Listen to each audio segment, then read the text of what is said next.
महोदय, आधारभूत, युक्तिपरक, व्यावहारिक और अनुकूलित अनुसंधान निरंतर और अबाध गति से चलने चाहिए।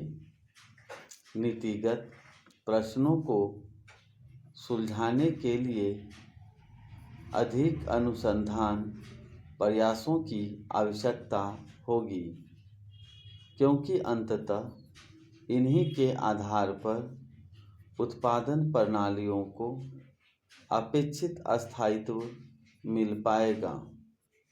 प्रथम पंक्ति में आने के लिए भारतीय कृषि अनुसंधान को श्रेष्ठता के केंद्रों और कृषि तथा संबंधित क्षेत्रों में अंतर्राष्ट्रीय केंद्रों के साथ औपचारिक और अनौपचारिक बंधनों को मजबूत बनाना होगा।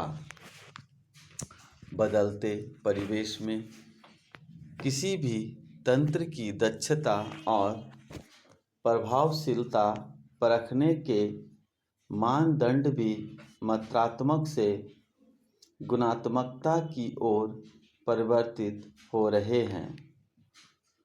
अंतिम विश्लेषण में हम यही पाते हैं कि किसी भी वैज्ञानिक संगठन की सामर्थ्य एवं भौतिक साधनों से नहीं आंकी जाएगी, बल्कि उसके निष्पादन पर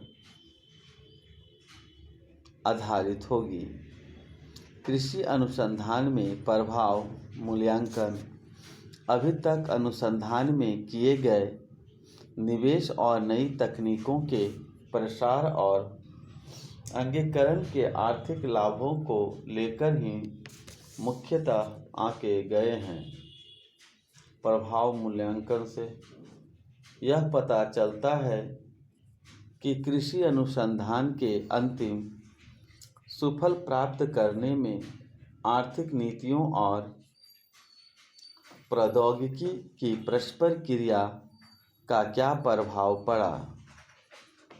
जिस समय अनुसंधान नियोजित किया जा रहा है या परियोजना क्रियान्वित की जा रही है, उसी समय मूल्यांकन कर लिया जाए तो नीति निर्माताओं को अनुसंधान की भावी दिशाएं खोजने में सहायता मिलती है।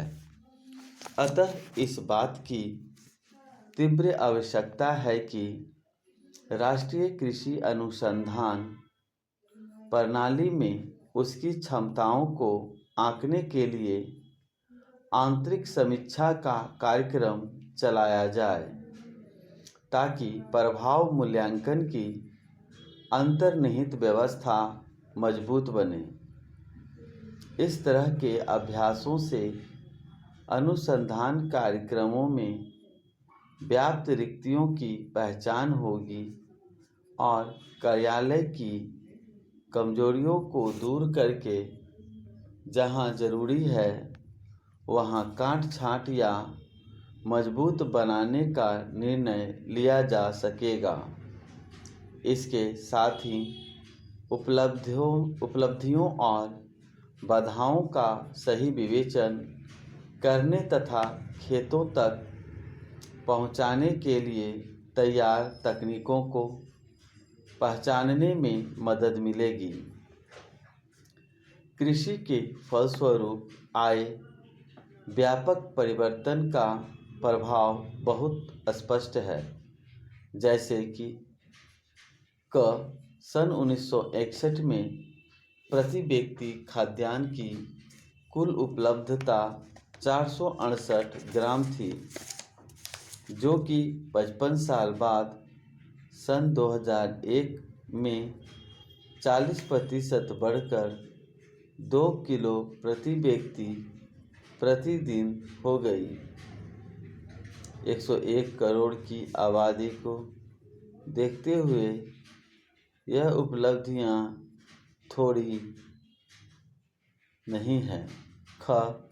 भूख और खपत के बीच की असमता को समाप्त करना, समाज के सभी वर्गों को सामर्थ्य के अनुसार उचित दामों पर राशन उपलब्ध कराना और विविध कृषि उत्पादों और प्रशोधित उत्पादों के निर्यात में वृद्धि और आयात में कमी, अनाज और खाने के तेल के निर्यात में कमी से विदेशी मुद्रा की बचत को अलग करते हुए भी कृषि क्षेत्र से निर्यात की राशि गत वर्ष 100 अरब रुपए की सीमा को पार कर गई। इन उपलब्धियों के बावजूद और मांग में वृद्धि को देखते हुए कृषि उत्पादन की ओर से आपूर्ति में भी वृद्धि का वही स्तर बनाए रखते हुए भी हम अपनी भावी आवश्यकताओं को ध्यान में रखते हुए किसी भी तरह की ढील नहीं दे सकते।